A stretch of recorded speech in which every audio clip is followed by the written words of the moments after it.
सोलापूरमधल्या तमाम गणेश भक्तांचं श्रद्धास्थान असलेल्या हिप्परगावमधल्या मशरूम गणपती मंदिरावरचा कळस चोरीला गेलाय। तब्बल 25 तोळे सोन्याचा कळस चोरीला गेल्यामुळे भाविकांमध्ये एकच खळबळ उडाली आहे। भाविकांच्या योगदानातून हा मिश्र धातूंचा कळस बांधला गेलेला होता। त्याला 25 तोळे सोन्याचा मुलामा देण्यात आला होता। सकाळी पुजारी आल्यानंतर कळस चोरीला गेल्याचं समोर आलं। या प्रकरणी सोलापूर ग्रामीण पोलीस तपास करतायत।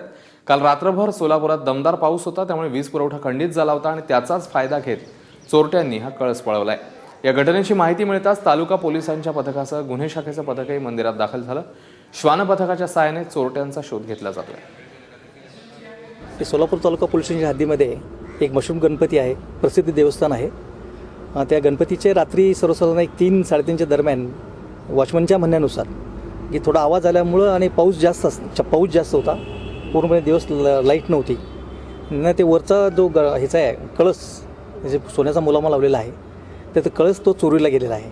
सर्वसाधारण आता त्यांच्या म्हणण्यानुसार 25 तोळ्याचा मुलामा असलेला कळस आहे, तेवढा तो गेलेला आहे। 35 तोळ्याचा सोन्याचा कळस होता, त्यामध्ये खालचा घेर आहे 10 तोळ्याचा, तो तसाच त्यांना काय निघाला नाही आहे आणि वरचा त्याच्या वरचा जो 3 घेरमध्ये 25 तोळ्याचा तो होता आणि बाकीचं त्याला काढता आलं नाही। आणि काल विशेष म्हणजे लाईट नव्हती आणि भरपूर पाऊस होता, सोलापुरात पडलेला मोठा सर्वात पाऊस, ह्याचं सगळं त्याला ज्ञान आहे, तो ह्या परिसरातलाच असावा असा माझा संशय आहे।